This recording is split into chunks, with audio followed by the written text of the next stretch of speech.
Ni mapenzi ya Mungu. Haina juu ya maombi yangu. It's the will of God. Ni mapenzi ya Mungu. And deliverance is always the expression of the love of God. Ufungulivu ni matokeo ya onesho ya upendo wa Mungu. You know, the love of God moves the God of love. Yes. Mapendo na ufungulivu wa Mungu inatembea pamoja na upendo wa Mungu. I received the love of God before I met the God of love.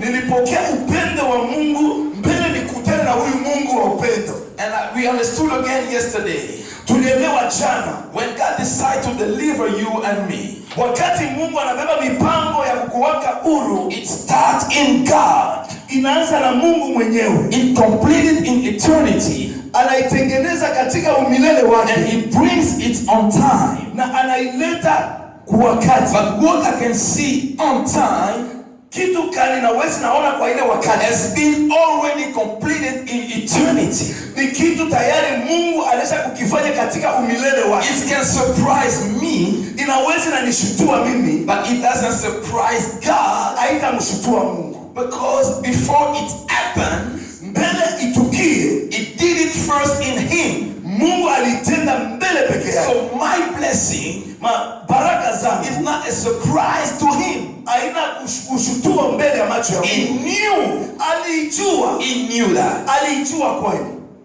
He knew that. Alijua mbele. Are you hearing me? Unanifuata? Yes. Are you hearing with me? Yeah. Uko pamoja? And I said, na nilisema hivi, God deliver us from our sins. Mungu alitufungua kupitia He deliver us from the present age. Kupitia wakati He delivers us from the power of the devil. Kutukomboa katika uwezo mamlaka za shetani. Tonight you're gonna be set free indeed. Na leo utafunguliwa kwa neema ya Mungu huru. Oh, give me your biggest amen. And I said, God, deliver us from the eternal death. Mungu alitukomboa kwa kifo cha milele. Oh, I love God. Mimi nampenda Mungu. And I spoke last night about it's not over until it's over.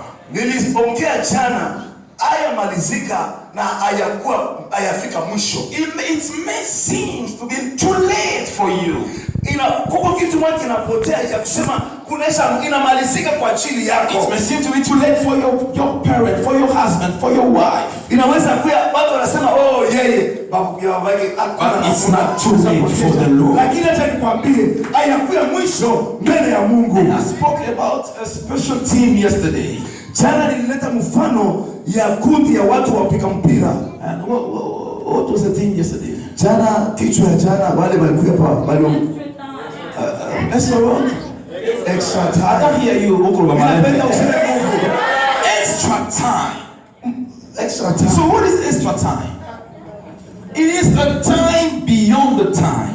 Ni kusema hiyo masaa wanaongezeka kama michezo ishakwisha, ni ile saa inakuwa yuri ya ile. It is a time after time. Ni muda kisha muda. Deliverance is possible after time. Sikani kwa ufungulivu inawezekana hata saa isabu. When the word says it's over, watu wanaweza sema kunaisha. God can still add extra time. Lakini Mungu anaweza kuongeza masaa. It's too late for you to have children. Inawezekana ni iko mwisho. The word says, maandiko that is the opinion. Mungu ni njia, but the God of total deliverance, Mungu wa ufungulivu kwa utele, is sufficiently able and powerful, eko tayari na uwezo ya ajabu, to bring you back on time, kukurudisha mwile wakati ulipoteza. After the time, kisha wakati. Tell your neighbor it's not too late. Mwambie jirani wangu asiyapoteza kitu. There are extra time. Kuku masaa Mungu alishatayarishia. And tonight I want to say something. Leo nitasemea kitu moja. From 3 principles. Nitasemea principles tatu. I will speak about the principles of number 1 of thirst. Nitasemea ya kwanza kwa ajili to get thirsty. Hiyo ya kipimo. Ya kiu. Yes. Or test. Kiu. So ya kiu. Thank you. Kiu. Kiu. Oh, who said kiu? Okay. Somebody shout hallelujah. And number 2, I will speak about the principles of faith. Na ya pili nitasemea kwa ajili ya imani. And number 3, I will speak about the principle of the word of God. Na nitasemea ya tatu ile naangalia neno la Mungu. There is no deliverance without these 3 points. Hakuna ufungulivu bila haya manuta tatu. So what is thirst? Kiu ni nini? Thirst is the expression of dryness. Kiu ni wakati mtu eko na ule kiu ya ndani. When you sense that you need to drink water. Wakati unasema ninahitaji maji and you are thirsty. Na hiyo wakati unakuwa na kiu. It is an expression of dryness. Kionyesho ya kwamba una kiu. And when you are thirsty, wakati una ile kiu, you can't be calm. Hauwezi until you find something to drink. Mpaka upate kitu fulani ya kutumia. If there is a thirst in physical life, kama kuna kiu ndani ya mwili, you need to be thirsty of spiritual things. Unapaswa kuwa na kiu ya kiroho. Deliverance, ufungulivu, start from God. Inaanza na Mungu. In God, ndani ya Mungu. By God, pamoja na Mungu. With God, pamoja na yeye. But you need to get thirsty for that. Unapaswa kuwa mbele na kiu ya hiyo. Thirsty is the desire of drinking. Kiu inakuwa ni ile tamaa ya ndani. It is a burning desire. Hiyo ni uzito unayo ndani ya kiu. When you are thirsty, njia ile unayo kiu, no matter how they can give you food to eat, hata namna njia yote naweza, hata you say please give me water first. Hata wakikutingia chakula unasema mbele unipatie maji.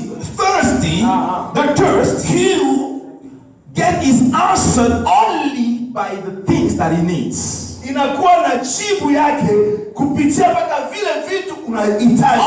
Until I drink water, mpaka nitumie maji, then my thirst will disappear. Kisha kiu itaenda. We are getting in a season, church. Ndugu yangu, tuko naingia katika muda moja. The church of God has lost the thirst of Holy Spirit. Ndio watu ya Mungu banesha poteza kiu ya Mungu. We desire deliverance, but we don't mean it.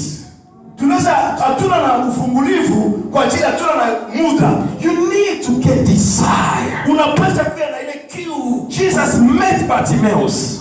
Yesu akakutana na Bartimaeus. He knew the man was blind. Alijua huyu ni asione. But he asked him, what do you want me to do for you? Anamwambia, unataka nikutendee nini? You have to express yourself. Unapaswa kuonesha kenye kiko ndani. You have to tell me I need to recover my sight. Unapaswa kusema mimi napenda hiyo nipate thirst. When you are thirsty of God, wakati una kiu ya Mungu, you can't eat like everybody. Hawezi nakula kama mtu yote. You can't sleep like everybody. Hawezi nalala kama mtu yote. Why people are eating in burgers? Vile na watu wanakula kubega. You may fast. Wewe vile sana unapaswa kufunga. Because you need to see something. Unapenda kuona kitu fulani. And you can express yourself like Jacob. Unapaswa kutuonesha kama vile Yakobo. Who touched the angel, he said, I won't let you go. Kama malaika sitakuacha unless you break. So if you are thirsty tonight, kama uko na kiu leo, you will now return to Phoenix like you came here. Hautarudi ku Phoenix vile ulikuja. You will go back home like you came here. Hautarudi nyumba yako vile ulikuja. Sometimes I listen to people in the church, they say this. Mimi nasikia watu kanisa wanasema hivi. I didn't worship very well. Mimi sikuabudu leo tu. Because the choir was not singing well. Oh, chiba kwaya makwimbe mzuri. If you got a problem, kama uko na shida, you don't care about the doctor. Hautajali na mganga. Where is he from? Anatokea wapi? Does he like to eat libondo, mokobe? Anataka kula ile chakula anasema vile anaisema. You don't care about the stuff.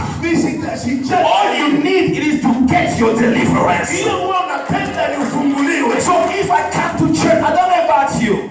Kama ninakuwa mkanisa sipendi But yako. I came tonight with a thirsty. Usiku ya leo mimi nakuwa na kiu. I need God to change my destiny. Ninapenda Mungu abadilishe. I need God to touch my family. Ninapenda Mungu aguse. I need God to touch my ministry. Ninapenda Mungu aguse huduma yangu. When you are thirsty, you are tired. Wakati uko na kiu ni kusema unataka. Ask your neighbor, what are you tired of?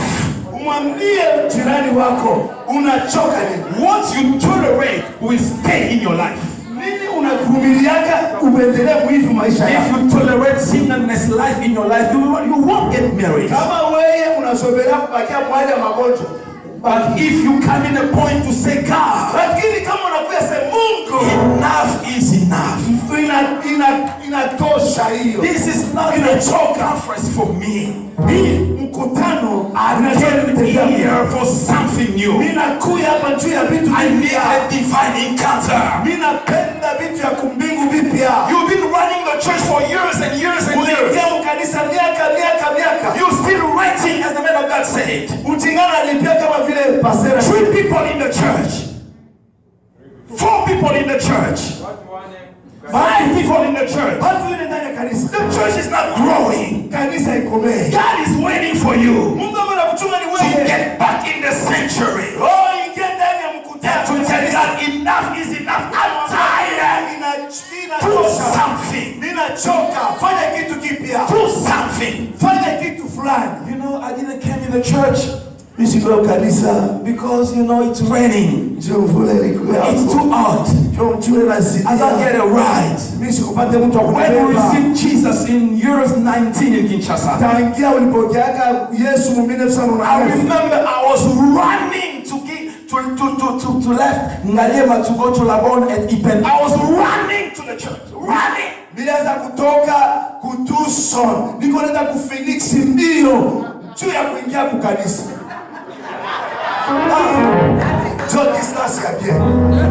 Tell your neighbor, are you tired of your situation? Are you tired? Do not tolerate the devil to destroy your children. Say with me, Lord, enough is enough. Listen to me. People in Africa are thinking our big brother is in US. But you know how you live here. Sometimes you think to go back. Tonight God sent me from a Kangangeke to tell you He will answer your thirst. If you are tired for the devil, something must happen. I don't hear you. I don't hear you, amen. I used to, if after I preach, long time, if I finish to preach, the canoe was waiting for me, or the bicycle.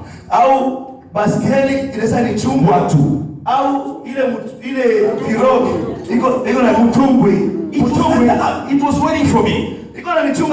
But last year, for the first time, I had to preach in Los Angeles and in Dallas in 2 days. 2 conferences. It was a 1-day conference in Los Angeles. Michael know that. And the man of God said, okay, if you finish to preach, we bring you to the airport, you go preach to Dallas. Bananiambia kama unaisha tu kuhubiri hapa sasa ku Los Angeles, tunakupeleka kwa airport, mara moja nenda kuhubiri ku Dallas. I remember name wote wanaozelana. Ninaanza kukumbuka ile makinga na mitungi inaanza kunichunga. Viumbe kama uzelanga. Sasa avyote anaanza kunichunga. Tell somebody I'm tired. Mwambie mwenzako ninachoka. Of poverty. Ninachoka umaskini. I'm tired. Ninachoka. Of the devil. Ninachoka na wewe. I'm tired. Ninachoka. Of struggling. I'm tired.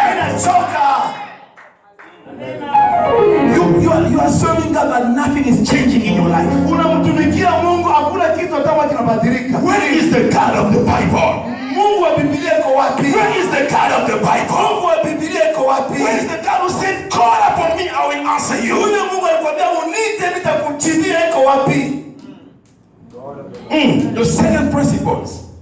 Ya pili, the principles of faith. ya imani. Oh, I love it. Somebody say faith. Say faith. I love faith. Mimi napenda imani. Faith. Imani, when God sees faith, wakati Mungu anaona imani, God answers. Mungu anajibu. Let me tell you this. Acha nikwambie kitu moja.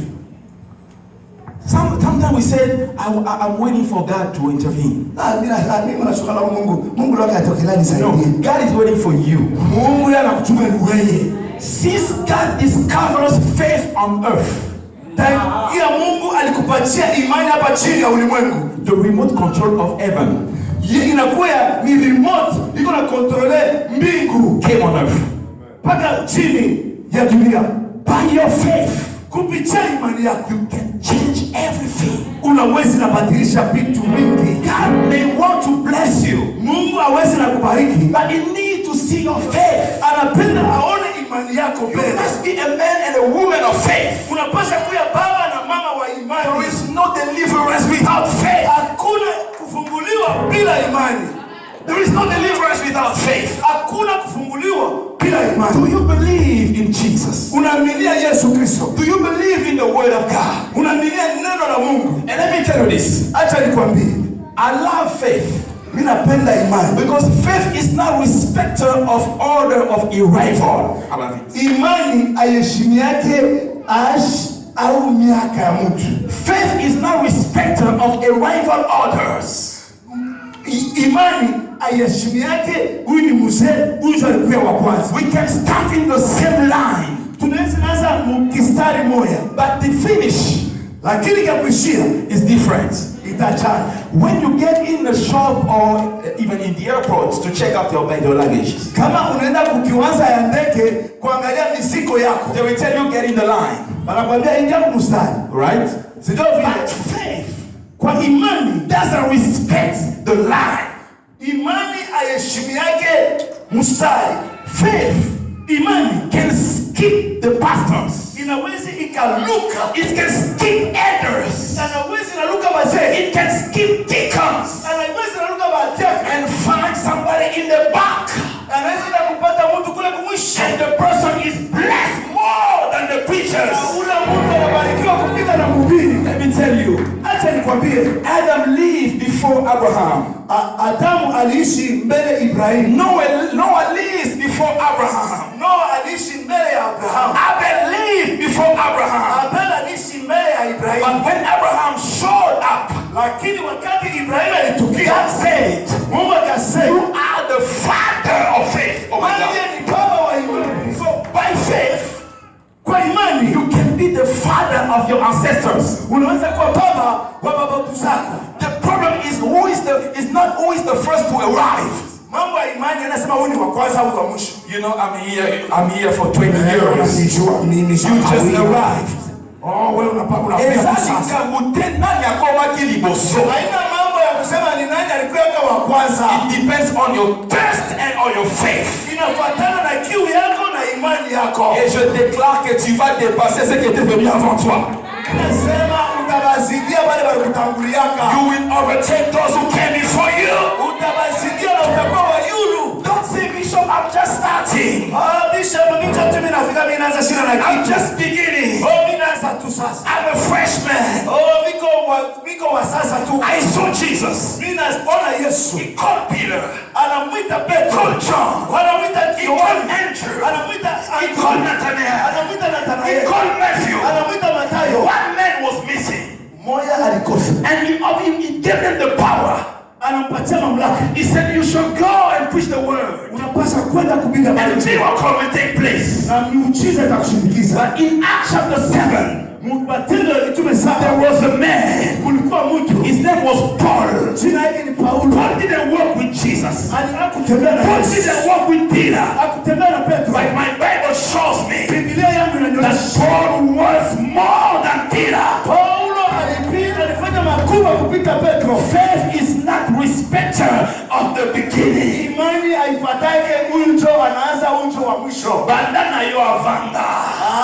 Mesoti na sana kondima. Kama niko hapa na koleka yo. Nitakupita. Tell somebody get ready, I'm coming. Mwambie jirani yako niko tayari. Pull somebody say get ready, I'm coming. Oh, Sio uniangalie niko nakuya. Don't be afraid of the palmares. Hapana kuogopa ofisi kubwa. Don't be afraid of the pronostics. Hapana kuogopa namna kuonekana. Jesus said the first will remain the first and the last will stay the last. Yesu anasema wa kwanza atabakia wa kwanza na wa mwisho atabakia wa mwisho. He says the first anasema wa kwanza will be the last. Atakuwa wa mwisho. And the last will be the first. I prophesy in your life. After this conference, God is promoting you. God is moving your life. God is moving your children.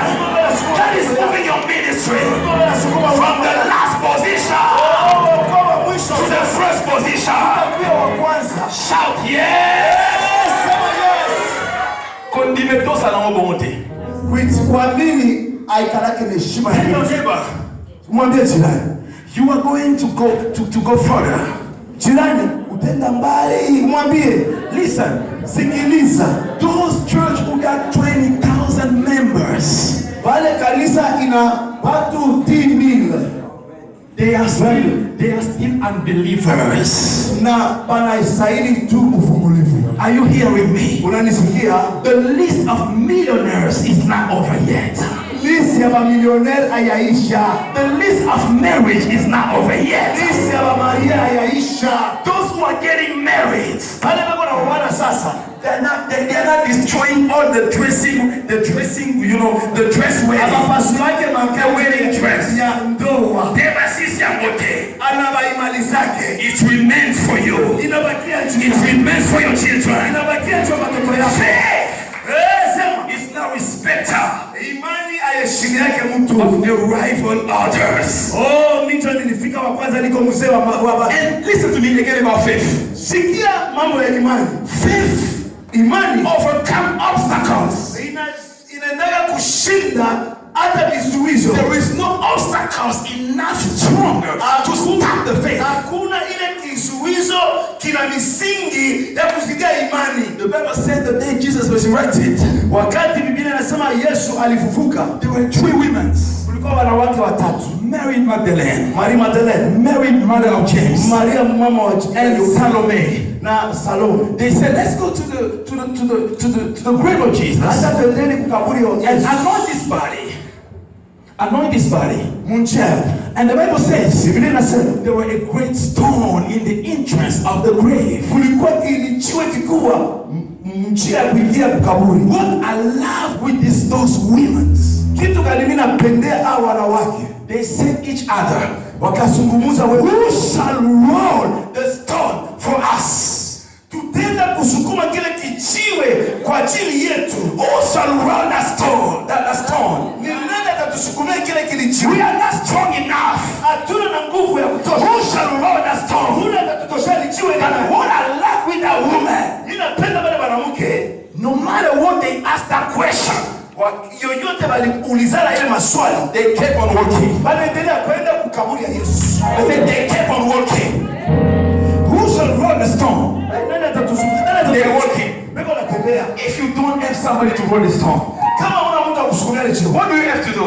unapaswa kufanya nini? It is to go back home Unapaswa kurudia kwa nyumba and to find somebody to roll the stone. tafuta watu watakusaidia. But they said, Lakini wanasema who shall roll the stone? ni nani But atatusaidia? they kept on moving. Wanaendelea na Tell kutengeneza. somebody, Tafuta mtu mmoja. even if you do not have all answers, Hata kama uyapata majibu yote ya mambo yako, keep on moving. endelea mbele. Keep on moving. Endelea mbele. Keep on moving. Endelea mbele. Who will pay my studies? Nani atalipia masomo Who yako? will pay my tuition? Nani atalipa Keep on moving.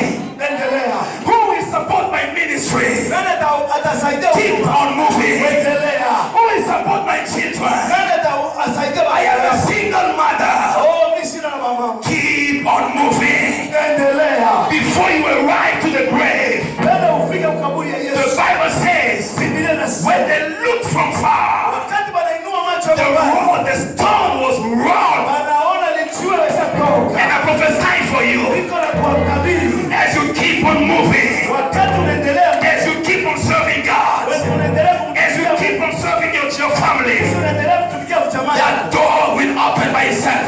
Njia ya mlango I can hear you. I said that door will open by by itself. Yebisema mtu mwokoba ya hokende liboso. Don't go back. Don't go back.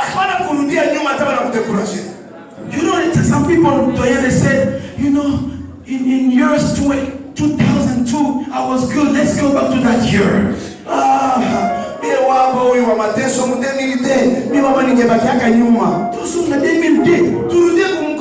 I'm 2002.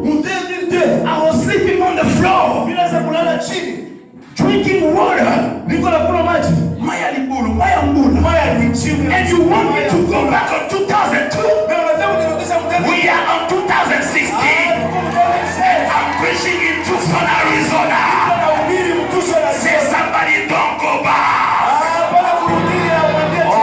Can you stand up and say to three people, don't go back? Don't go back, don't go back, don't go back, don't go back. Keep on moving. Let of God, keep on moving. Let of God, keep on moving.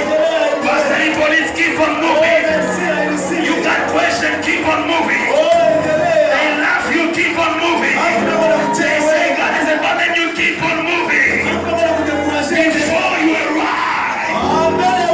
Before you arrive, doors will open.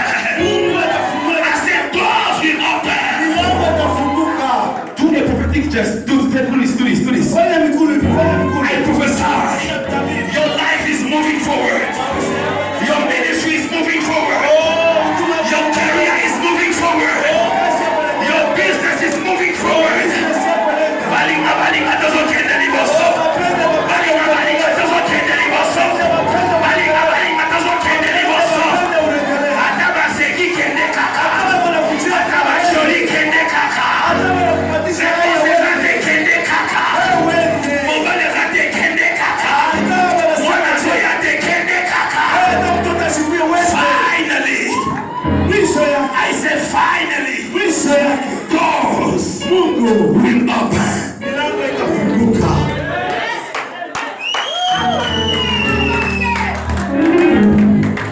Doors will open.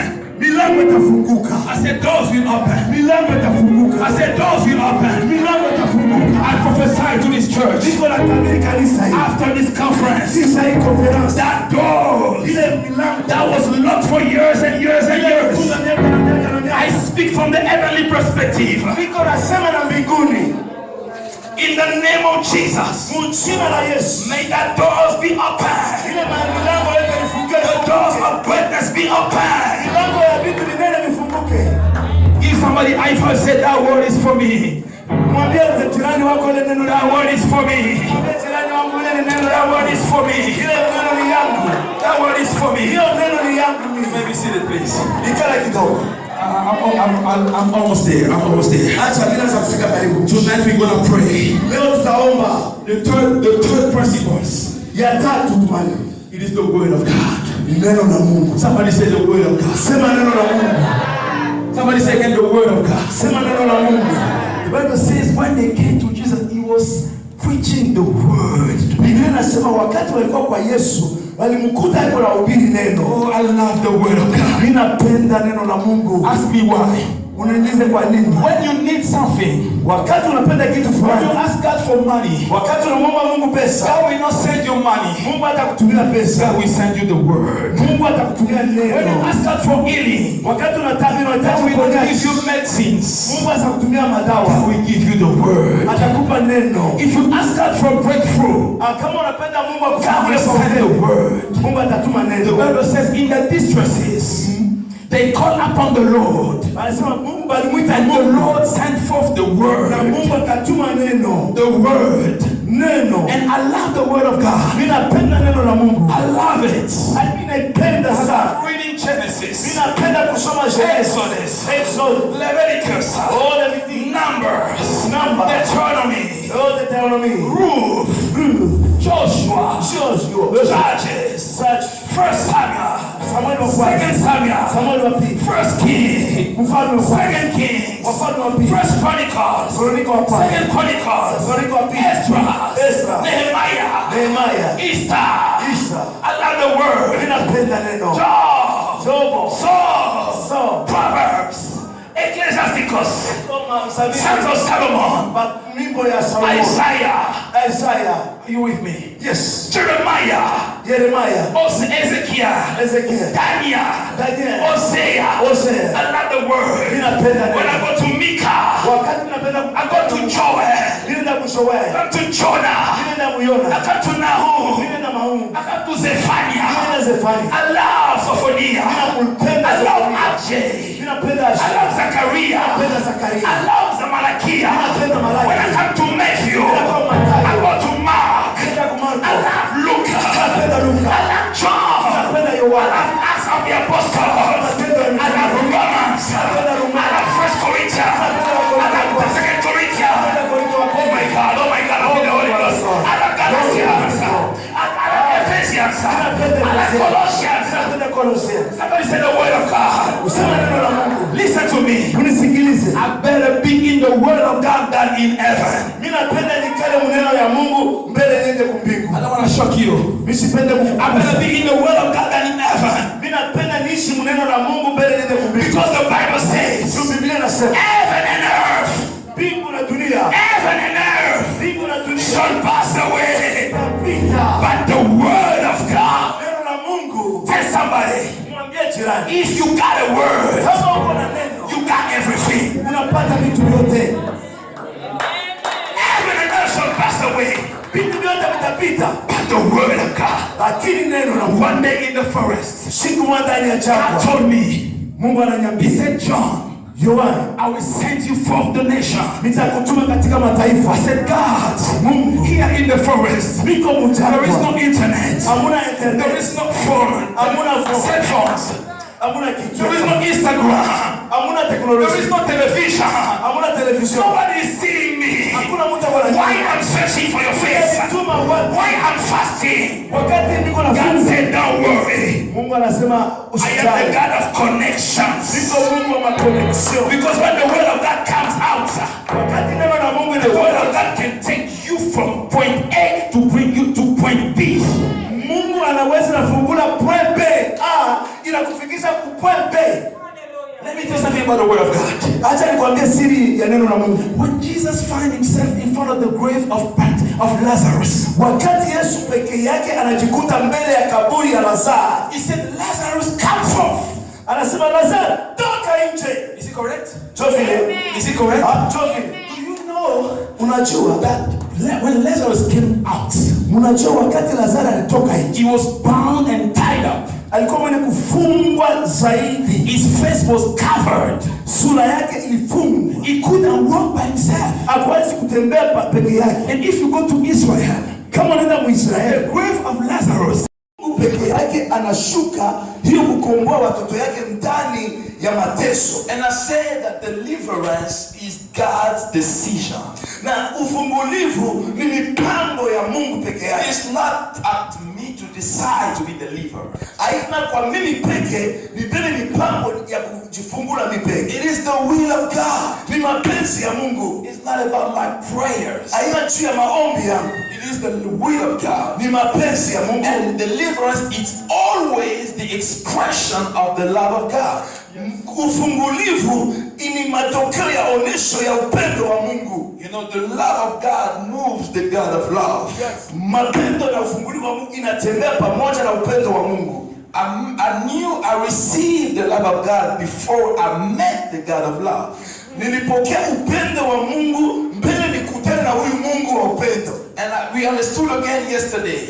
Tulielewa jana, when God decided to deliver you and me, wakati Mungu anabeba mipango ya kukuweka huru, it starts in God. Inaanza na Mungu mwenyewe. It completed in eternity. Anaitengeneza katika umilele wake. And He brings it on time. Na anaileta kwa wakati. But what I can see on time, kitu kali nawezi naona kwa ile wakati, has been already completed in eternity. Ni kitu tayari Mungu alisha kukifanya katika umilele wake. It can surprise me, inaweza na nishutua mimi, but it doesn't surprise God. Haitamshutua Mungu. Because before it happened, mbele itukie, it did it first in Him. Mungu alitenda mbele peke yake. So my blessing baraka zangu is not a surprise to him. haina kushutua mbele ya macho ya Mungu. He knew. Alijua. He knew that. Alijua kweli.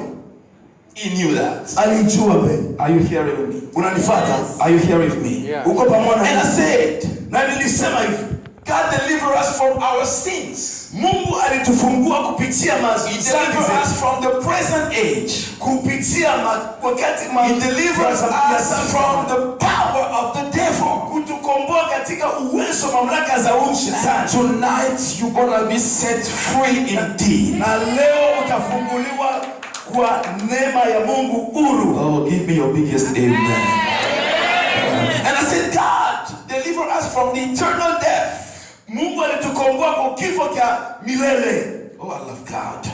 Mimi nampenda Mungu. And I spoke last night about it's not over until it's over.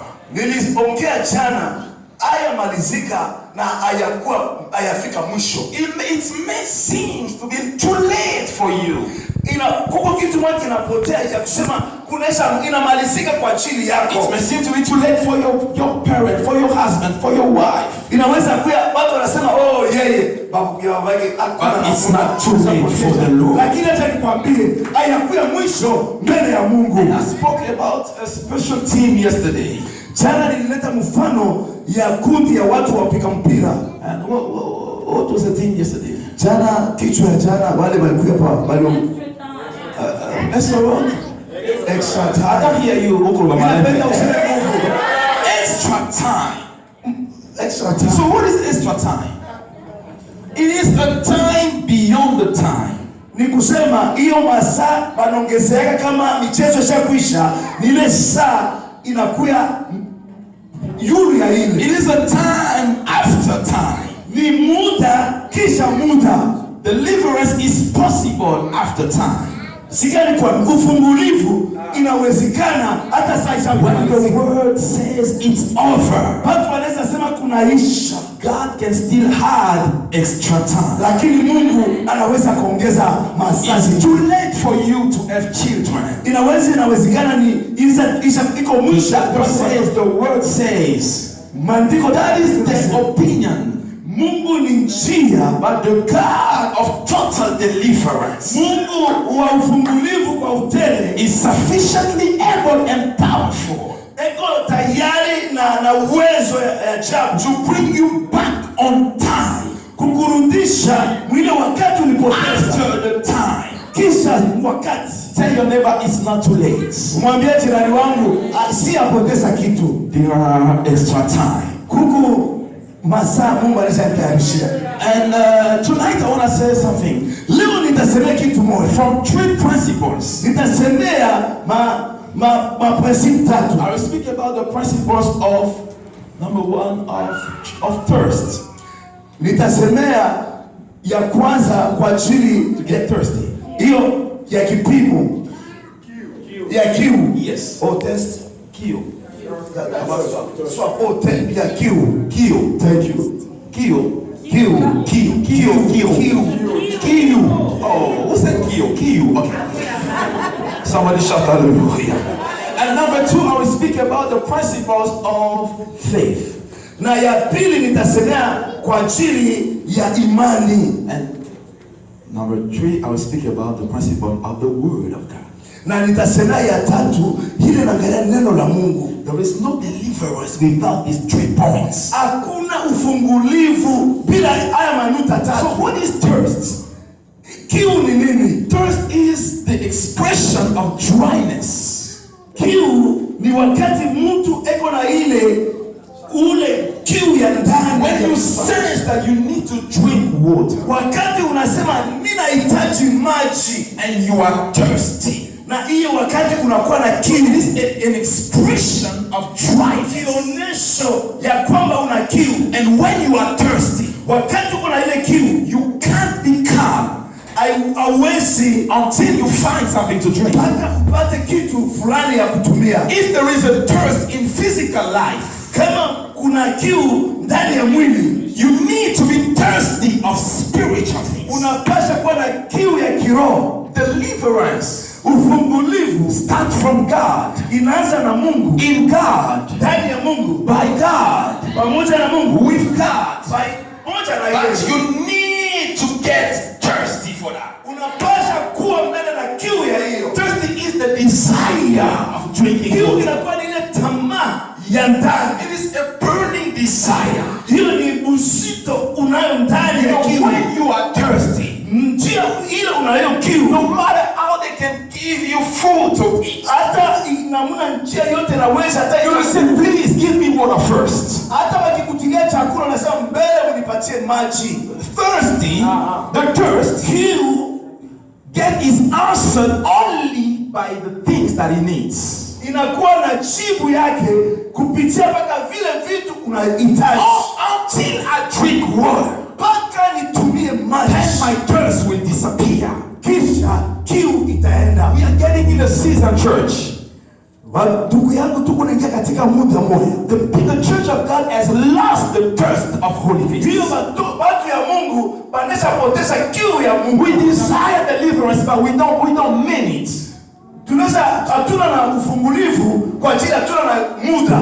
You need to get desire. Unapaswa kuwa na ile kiu. Jesus met Bartimaeus.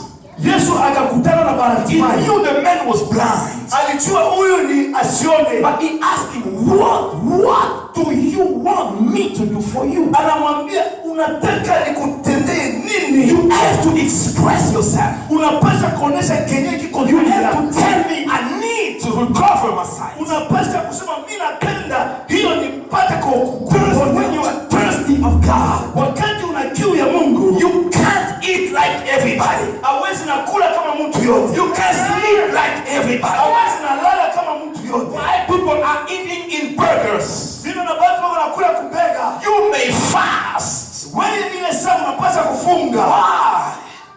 Because you need to see something. Tu unapenda kuona kitu fulani. And you can express yourself like Jacob. Unapaswa kutuonesha kama vile Yakobo. Who touched the angel, he said, I won't let you go. Kama malaika sitakuacha unless you pay.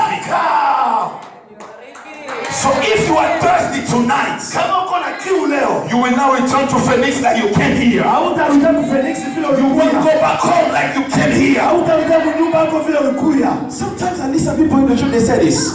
Bila sikia watu kanisa wanasema hivi. I didn't worship very well. Mimi sikuabudu leo tu. Because the choir was not singing well. Oh, chiba kwaya makwimbe mzuri. If you got a problem, kama uko na shida, you don't care about the doctor. Hautajali na mganga. Where is he from? Anatokea wapi? Does he like to eat libondo, libunduge, mokobe? Anataka kula ile chakula anasema vile anaisema. You don't care about the stuff. All you need is to get your deliverance. Hiyo wewe unapenda ni ufunguliwe. So if I come to church, I don't know about you. Kama mimi nakuwa mkanisa sikwetu yako. I came tonight with a thirsty.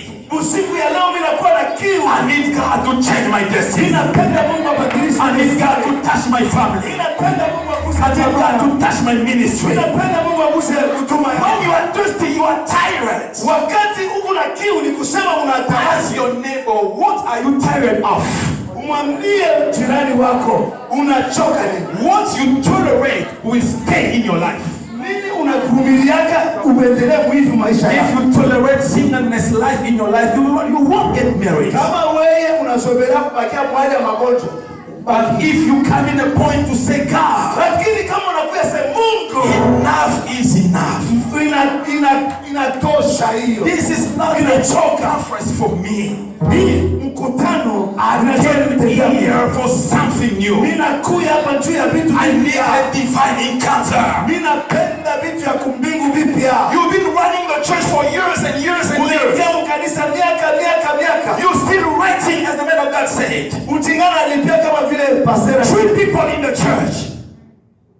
4 people in the church. 5 people in the church.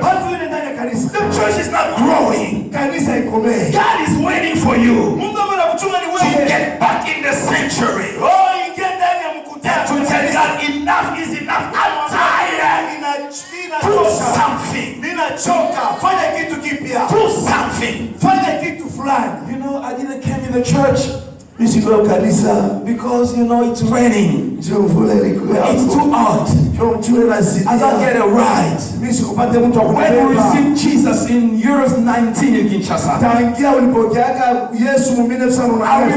I was running to left Ngaliema to go to Labon and Ipen. I was running to the church. Running. Nilianza kutoka kutuson. Niko nenda ku Phoenix mbio juu ya kuingia ku kanisa.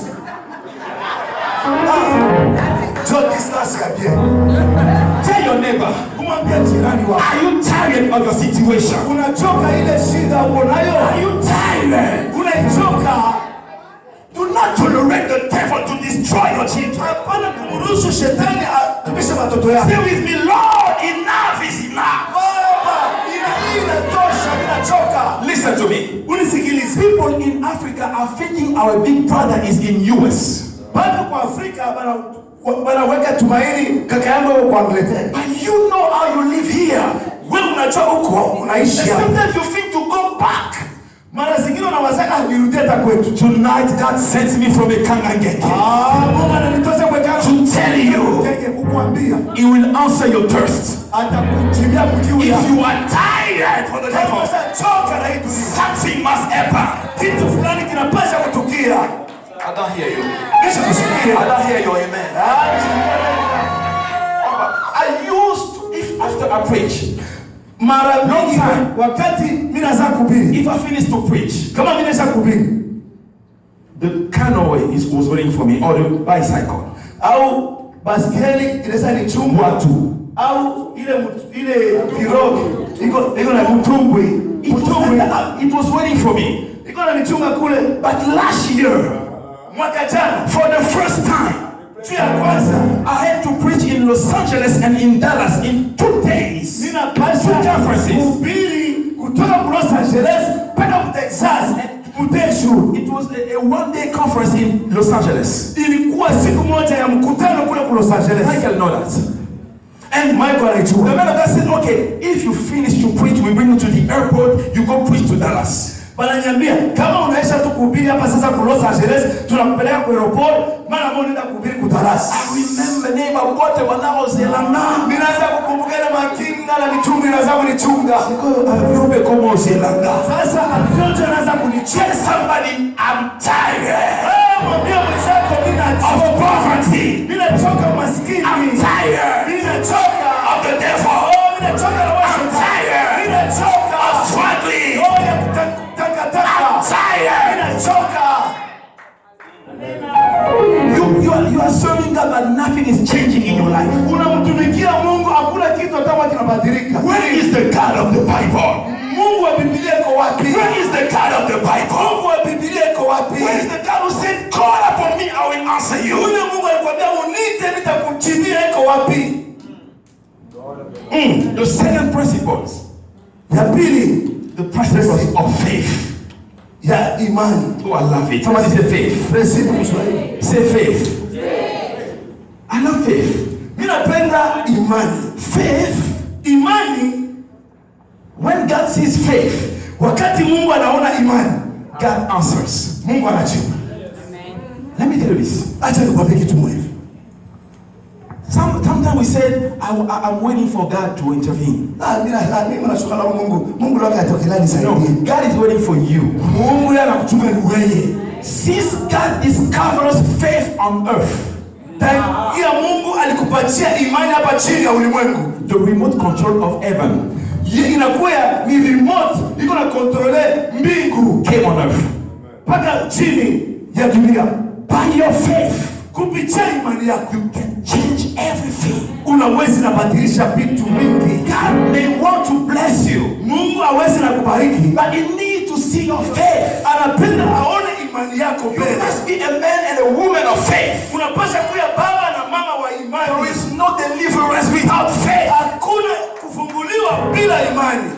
There is no deliverance without faith. Hakuna kufunguliwa bila imani. Do you believe in Jesus? Unaaminia Yesu Kristo? Do you believe in the word of God? Unaaminia neno la Mungu? And let me tell you this. Acha nikwambie, I love faith.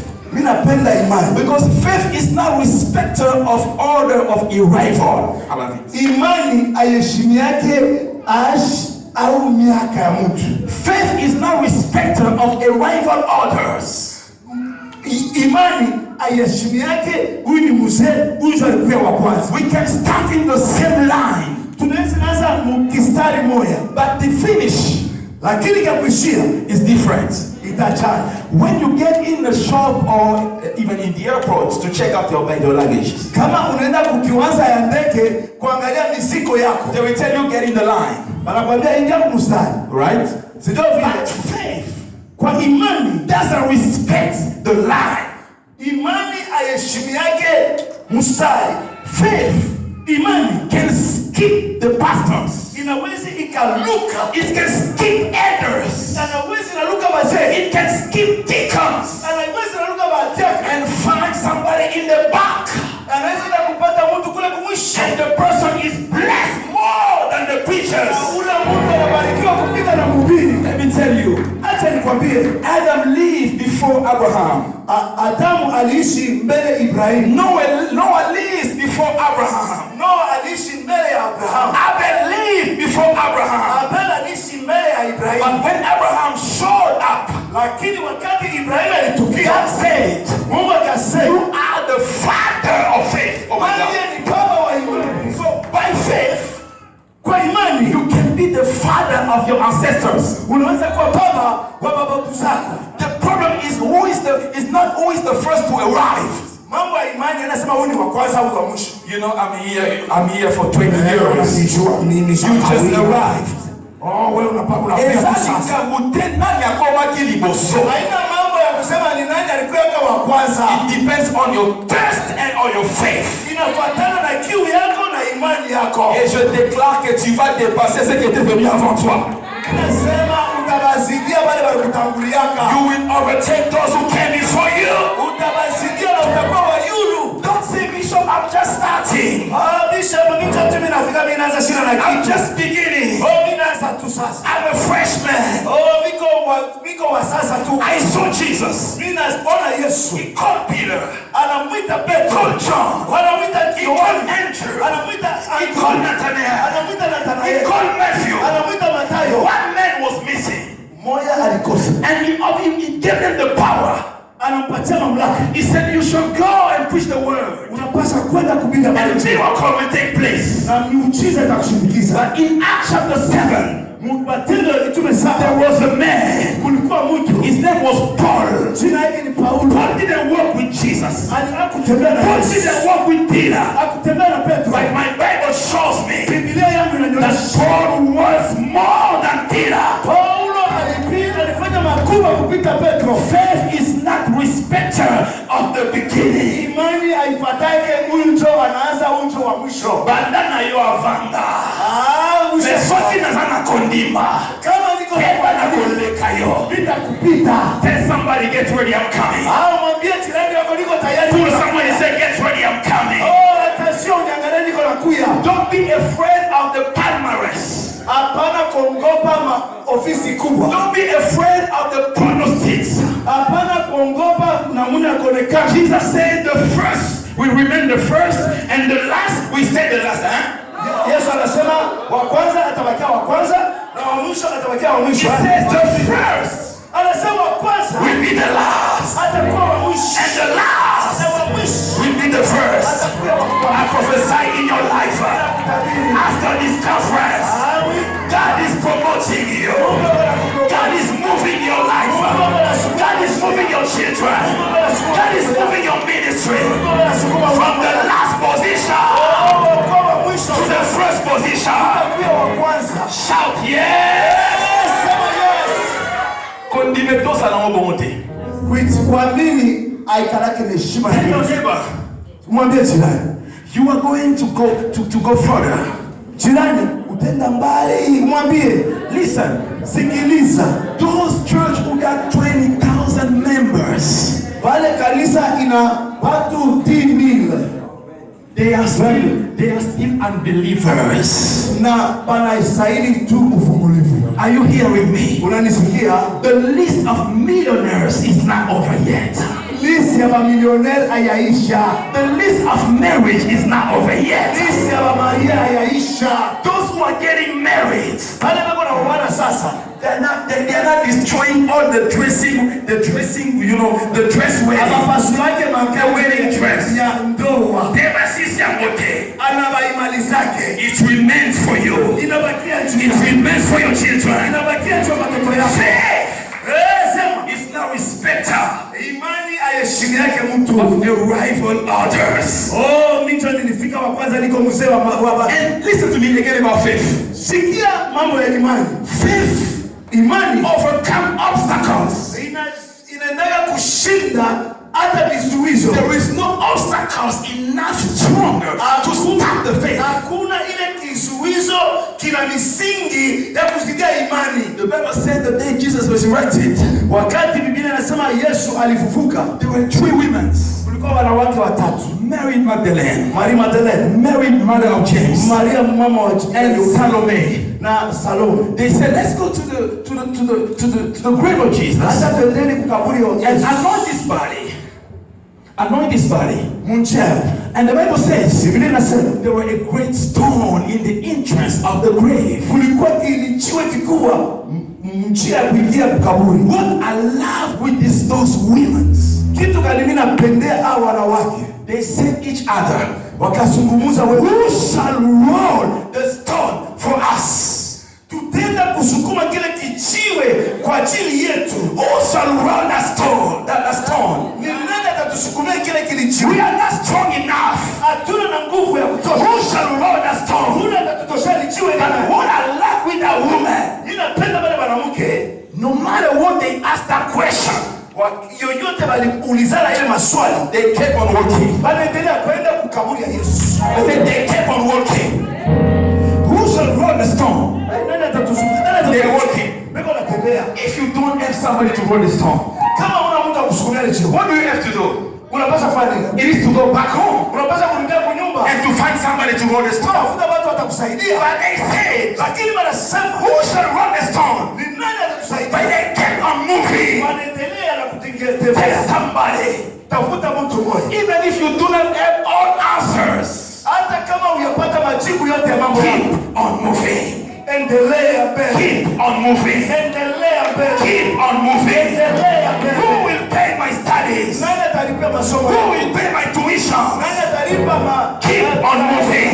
Endelea. Who will support my ministry? Nani atasaidia Keep huduma? on moving. Endelea. Who will support my children? Nani atasaidia I am a watoto? single mother. Oh, mimi sina na mama. Keep on moving. Endelea. Before you arrive to the grave, Nenda ufike ukaburi ya the Yesu. Bible says, Biblia inasema when they looked from far, wakati wanainua macho the stone was rolled. wanaona lichiwe lishatoka. And I prophesy for you, Niko na kuwakabili. as you keep on moving, Wakati unaendelea as you keep on serving God, unaendelea as you keep on serving your family, unaendelea kutumikia ujamaa. that door will open by itself.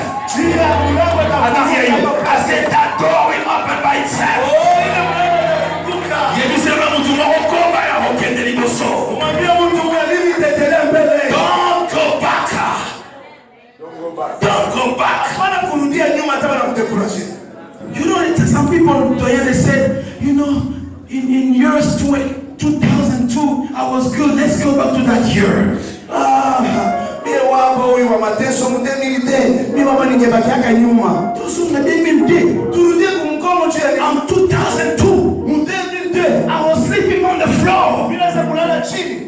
drinking water. Niko na kunywa maji. Maya libulu, maya mbulu. Maya ni chini. And you want me to go back on 2002? Na unataka kunirudisha mdemilite. We are on 2016. And I'm preaching in Tucson, Arizona.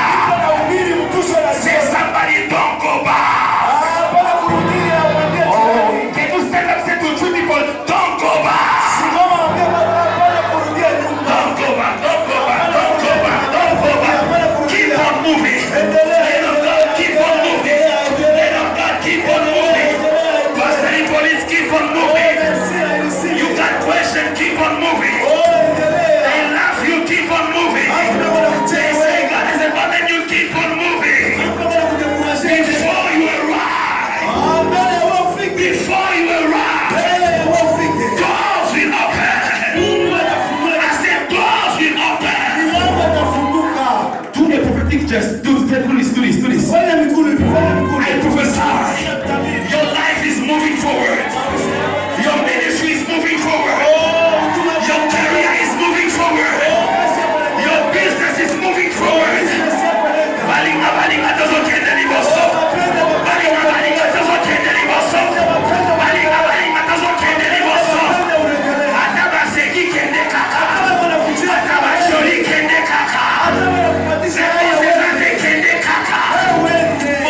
after this conference, that door that was locked for years and years and years, I speak from the heavenly perspective. In the name of Jesus, may that doors be open. The doors of greatness be open. If somebody I first said that word is for me. That word is for me. That word is for me. That word is for me. Maybe see the place. I'm almost there. I'm almost there. Tonight we're gonna pray. The third principles. It is the word of God. Somebody say the word of God. Somebody say again the word of God. The Bible says when they came to Jesus, he was preaching the word. Oh, I love the word of God. Ask me why. When you need something, when you ask God for money, God will not send you money. God will send you the word. When you ask God for healing, God will give you medicines. God will give you the word. If you ask God for breakthrough, God will send the word. The Bible says in the distresses, they call upon the Lord, and the Lord sent forth the word. The word. And I love the word of God. I love it. I'm reading Genesis, Exodus, Leviticus, Numbers, Deuteronomy, Ruth, Joshua, Judges, 1 Samuel, 2 Samuel, 1 King, 2 Kings, 1 Chronicles, 2 Chronicles, Ezra, Nehemiah, Esther. I love the word. Job, Saul, Proverbs, Ecclesiasticus, Sons of Solomon, Isaiah. Are you with me? Yes. Jeremiah, Ezekiel, Daniel, Hosea. I love the word. When I go to Micah, I go to Joel, I go to Jonah, I go to Nahum, I go to Zephaniah. I love Sophoniah, I love Ajay, I love Zachariah, I love Zamalakiah. When I come to Matthew, I go to Mark, I love Luke, I love John, I love Acts of the Apostles, I love Romans, I love 1 Corinthians, I love 2 Corinthians. Oh my God, I feel the Holy Ghost. I love Galatians, I love Ephesians, I love Colossians. Somebody say the word of God. Listen to me. I better be in the word of God than in heaven. I don't want to shock you. I better be in the word of God than in heaven. Because the Bible says heaven and earth shall pass away, but the word of God. Tell somebody, if you got a word, you got everything.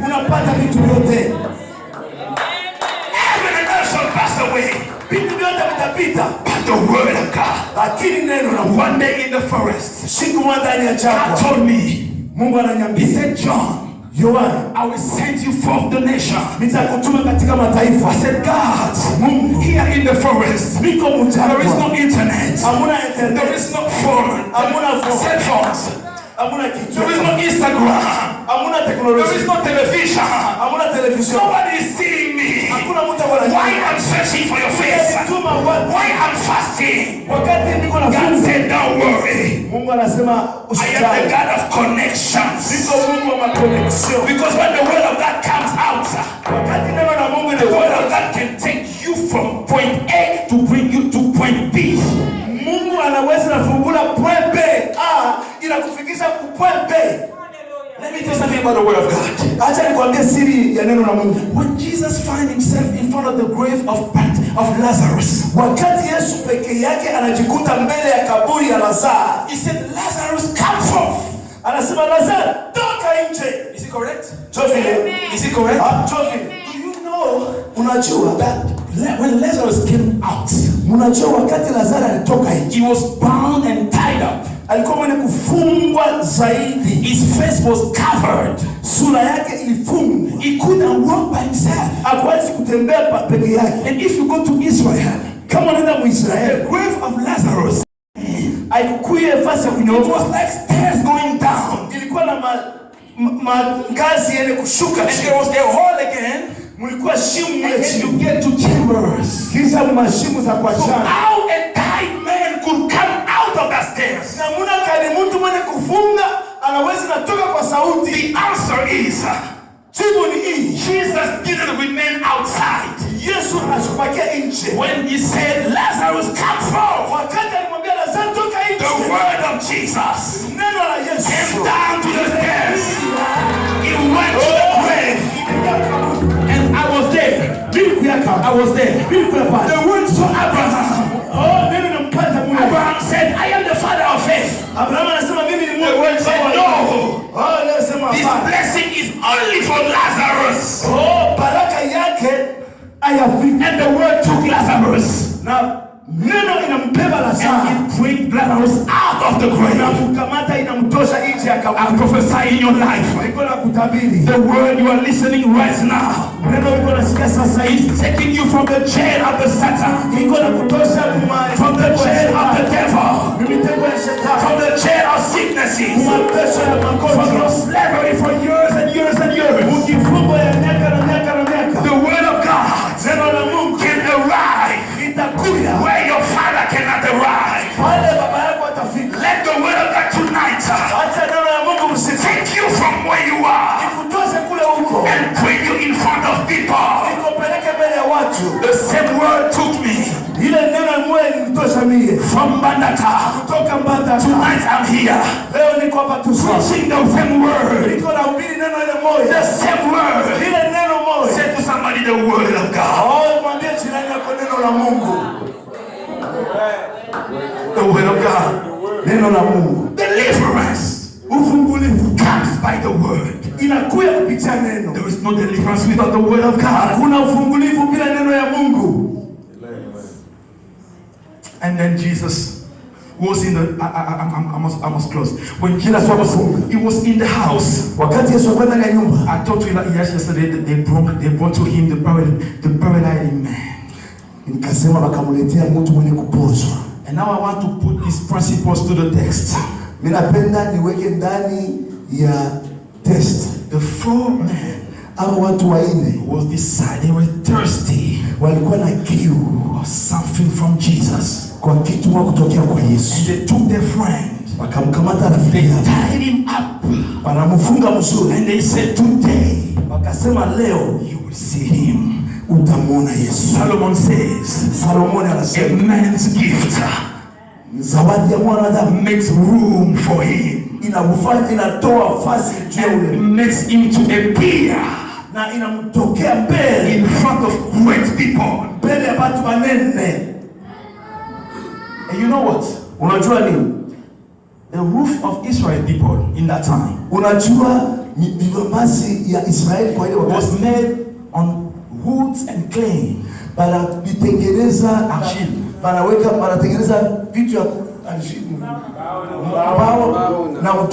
Yes, that was the roof was made of.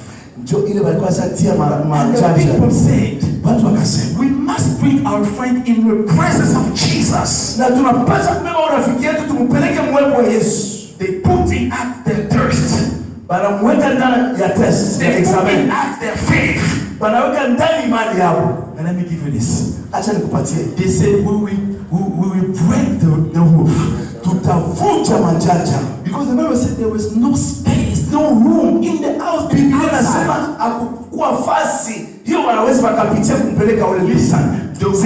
the word will never leave you alone. You have to make it by yourself. Unapaswa kuweka kwa wewe peke. Nobody will tell you, okay, this is your time, go and be great. Hakuna mtu anaweza kuambia sema fasi hiyo uende na wiki. When God said that the kingdom of God is suffering violence. Na Biblia inasema ufalme wa And violence take it by force. Wale wasuja wanaikamata kwa nguvu. So they went up in the roof. Wanaenda juu ya manjanja. They said, this is not our house.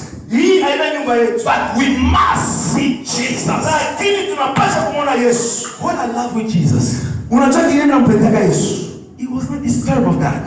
Asikuye tayari ya ile mambo. It looks as he was happy. Alikuwa na furaha. You know, when we make some orders in our churches, Wakati tunafanya mashughuli ndani ya kanisa, our orders are not God's order. na mwenye hii chumba haina Mungu ndio mwenye nayo. I may say, okay, we're going to start with two songs, then the preaching comes, and then we give the offering. But then that may not be the Lord of God. Aimesha sema hii ananipa unituanze mbele na nyimbo kisha tuhubiri kisha tuende kusadaka. Haina nyumba yangu. The sermon of Jesus was interrupted. Na mafundisho ya Yesu alikata pale pale. But listen to what happened. Acha nikwambie kitu moja. I'm almost there, we're going to pray. Tunafika juu ya kuomba. They begin to break the roof. Banaanza kuvunja manjanja. I told you it was made of wood and clay. Nilikwambia balifanya na udongo na mbao. So when the clay comes dry, wakati ile udongo na mbao inakauka, it produces sounds, inatosha mchanga, scents and powders na mavumbi. You understand that? Yes. So when the people were all together, please choir come, all the choir come here, come, the choir, please come. Come help me, come help me, come. All the choir come. Can you clap your hands for the choir? So this is the room where Jesus is ministering. There is no space. You can't go get there by yourself. And I tell you, the word will never give you space. By your thirst and your faith and the word of God will open room for you.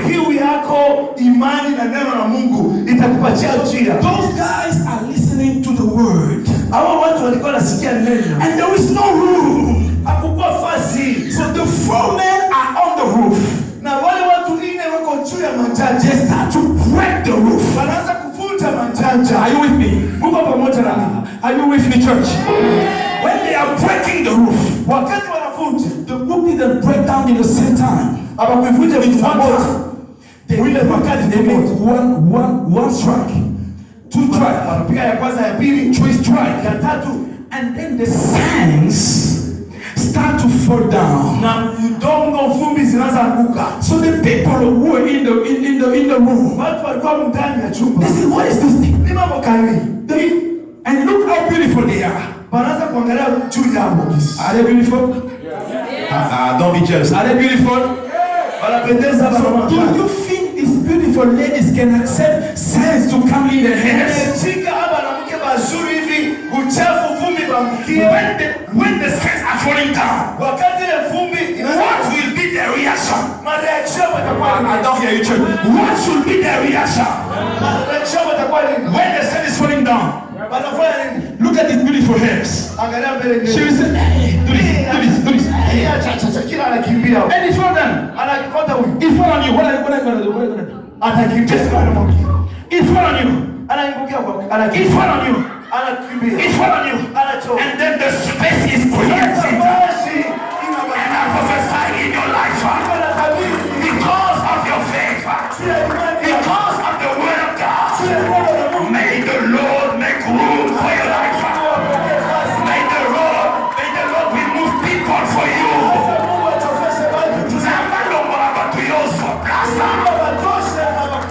If you believe it, just stay down, just stand up and shout hallelujah.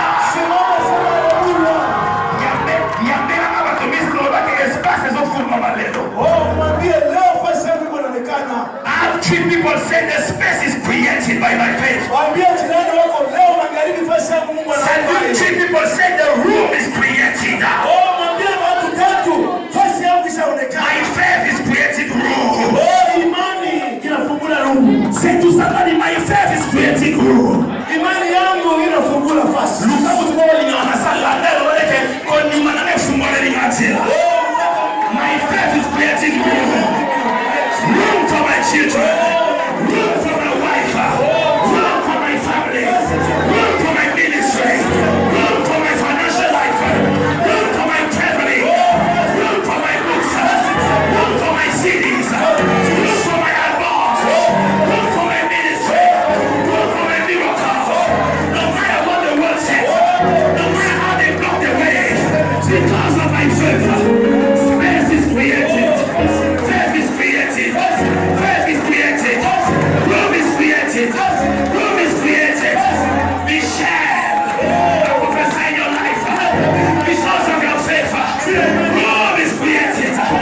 Okokota, Onyadakuna, Kiyanike Yokotate, Kiyanike Yoseperate. L'espace est créé. Room is created. The space is created.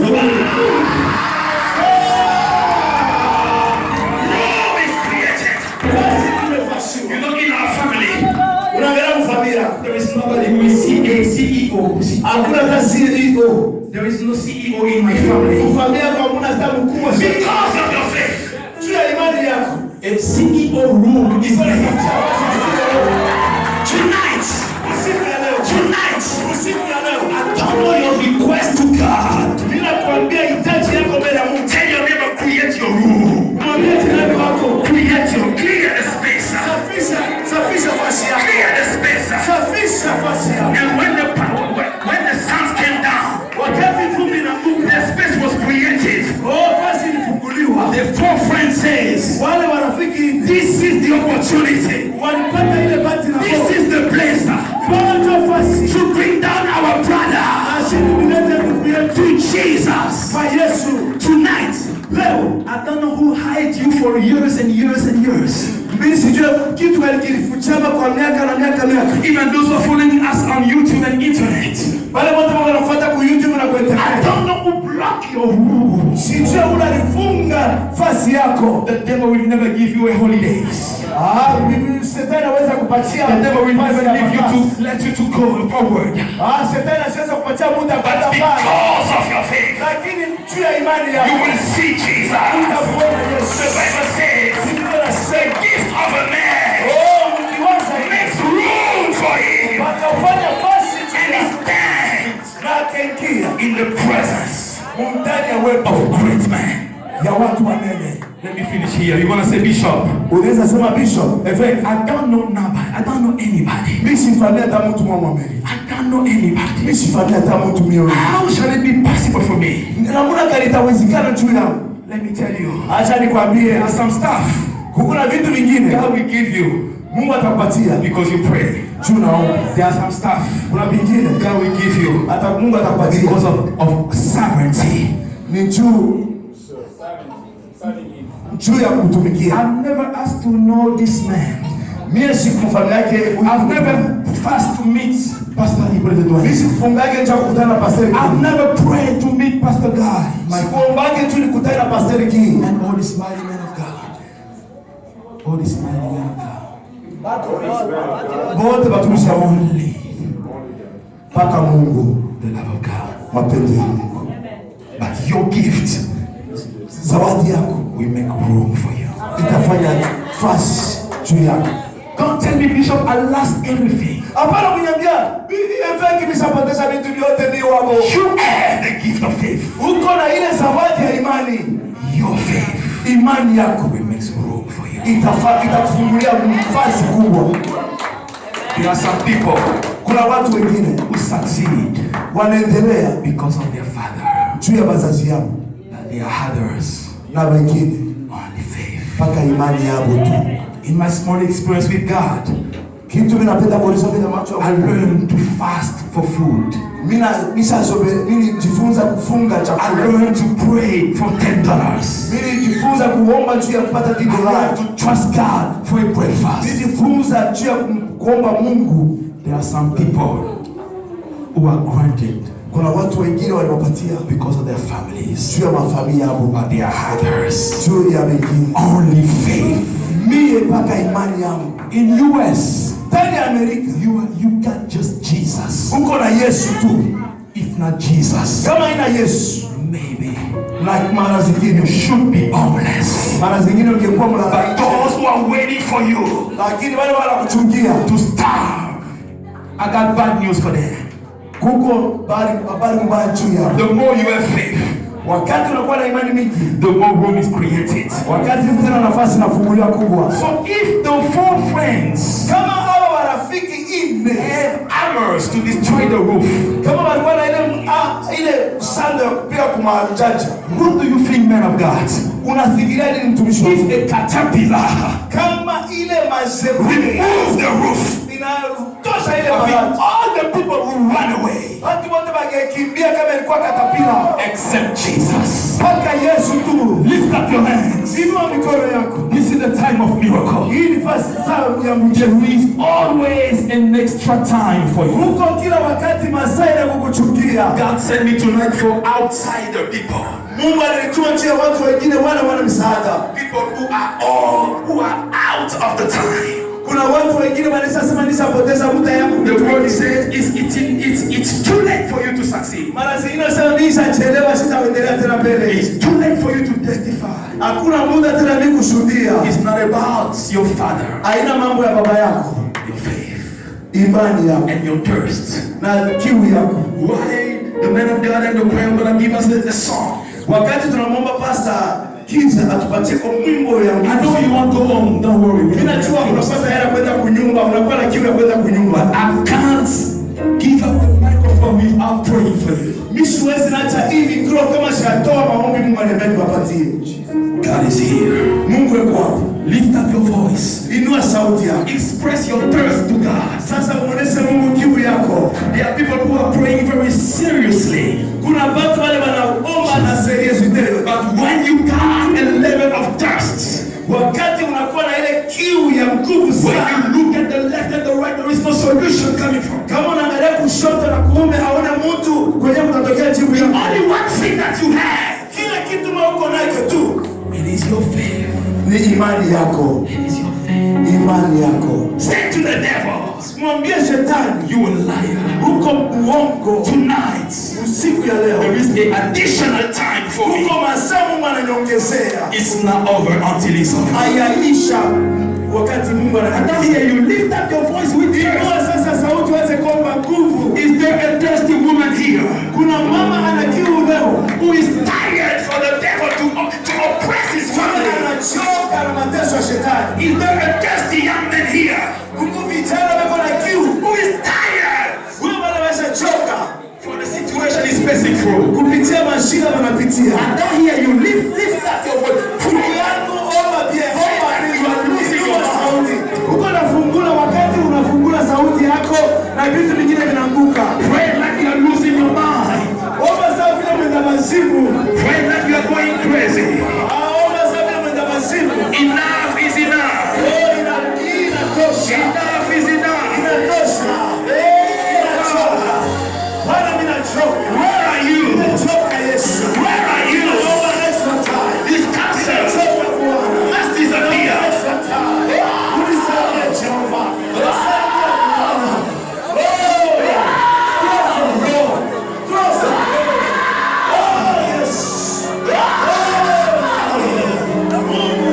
This is my night. Wreck the roof. Wreck the roof. Wreck the roof by faith.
kitu Mungu anatia. Just give me the keyboard, please. Ninapenda mtulie muziki kidogo. Don't look at your neighbor, don't look at me. Hapa mimi sipenda uniangalie na usiangalie jirani wako. God is telling me right now. Mungu ananionyesha sasa hivi. He said, John, anasema Yohana, my glory is about to fall upon some people here. My glory is about to come down. Utukufu yangu itakukia wengine sasa hivi. There are people the Lord has pointed out before the service. Kuna watu wale Mungu eko na waona saa hii mbele ya mkutano kwanza. Ushers, get ready. The glory of God is moving in the room. Ujitayarisha roho yako. Utukufu ya Mungu iko tayari kumwagika tena. There are people God has pointed out before the service. Kuna watu wale Mungu alipointia mbele ya hii mkutano. He said to me, I'm not touching everybody. Alisema leo sitagusa hata mwili. But there are people I see their thirst. Kuna watu ninaona kiu zao.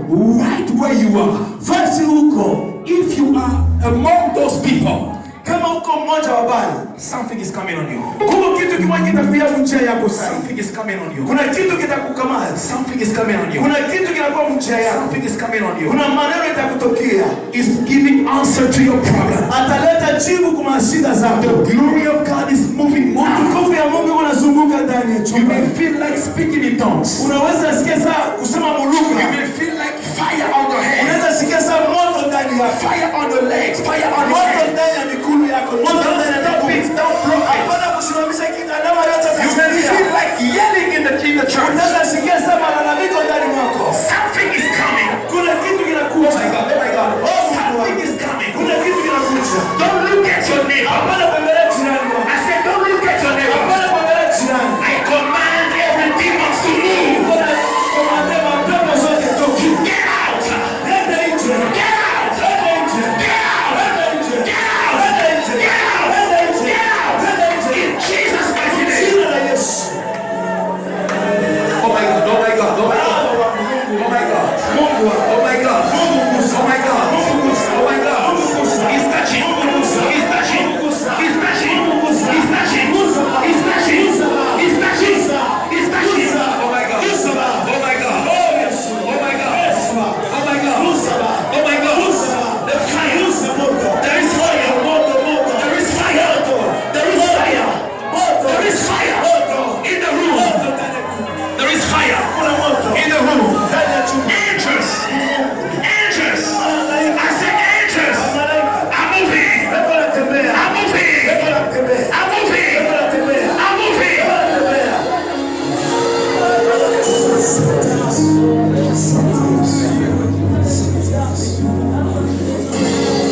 It's getting louder. It's getting louder. Banakuwa karibu. He's telling me, John, Ananiambia ndiye Yohana. I'm breaking prisons tonight. Mimi niko navunja maprizo usiku. Prisons. Niko navunja Doors of prisons. pale kama mfungwa. Oh my God. Oh my God. Oh my God. It's coming. Niko nakuja. It's coming. Kwa malaika atembea. Be free. Huru. Be free. Kuya huru. Kuya huru. Be free.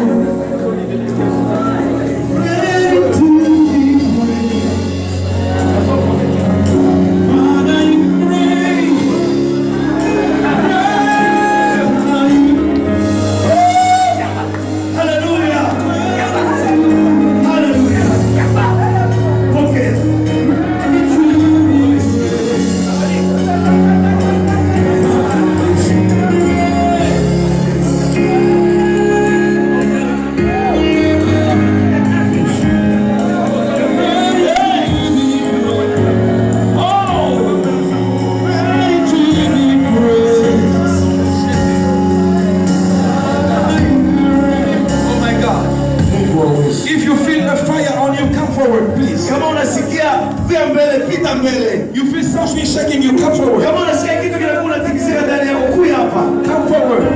Kuja hapa mbele. You will go out of this place delivered. Totally. Utatoka hapa mwende kufunguliwa. Totally. Kwa utele. Totally. Kwa utele. Totally. Kwa utele. Come forward. Kuja mbele, pita mbele kama unasikia alama yoyote. Come forward. Kuja mbele kama unasikia kila If you are sick, come forward. kama uko na magonjwa mbele hapa. You got somebody sick back home, come forward. Kama kuna mtu yuko na magonjwa kunyumba, kuja hapa. You got somebody sick at home, come forward.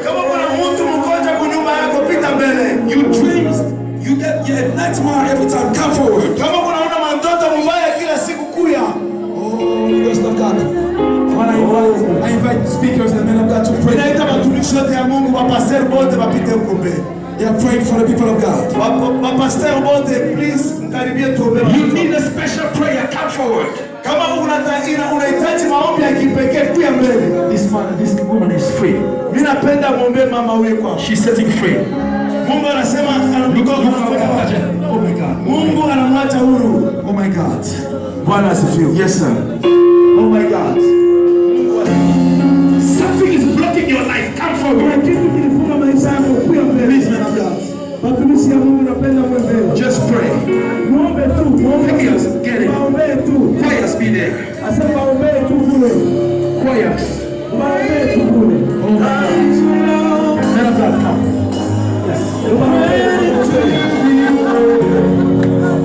Receive the glory of God. Receive the healing.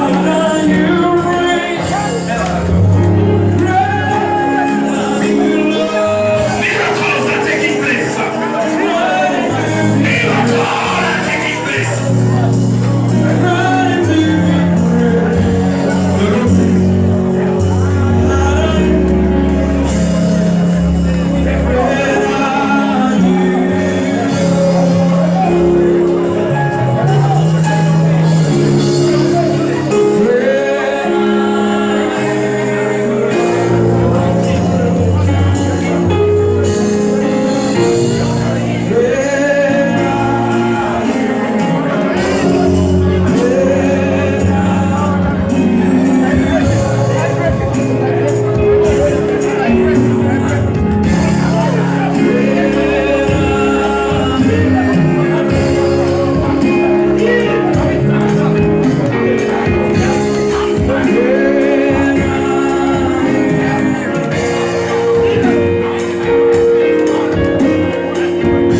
moving.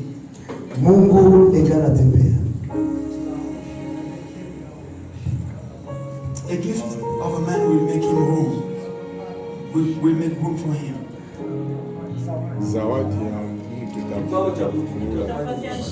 Zawadi ya mtu itampatia njia. It was not in the program. Alikuwa ndani ya programu. The man of God said when the Holy Ghost is around, is the good time to sow. Tena mtumishi wa Mungu alisema wakati Roho Mtakatifu unazunguka, sio wakati unapaswa profite kupanda. Just stay in the same position. Ikawa sina position kupanda. Don't sit down, don't move. Hapana kutembea, hapana kwenda basi simama hivyo tu uko pale. I give this testimony on Phoenix. Pray for you. Mimi nakuombea. Who is coming? Nani taomba naye?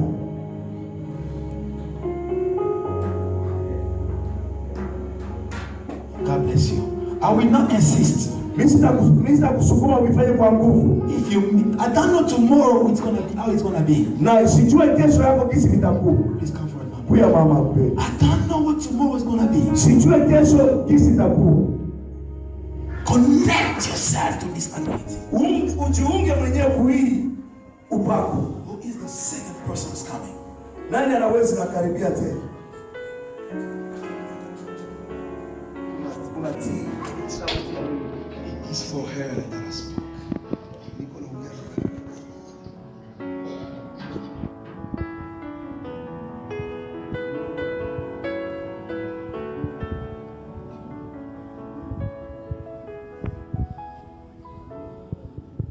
Our God is an awesome God. He reigns from heaven above with wings.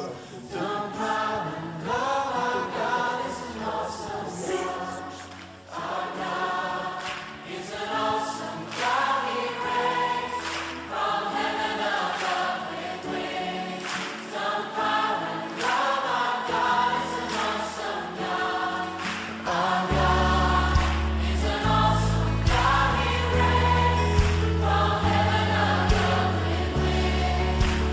Power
Haleluya. Tunafika mwisho ya mkutano ya leo.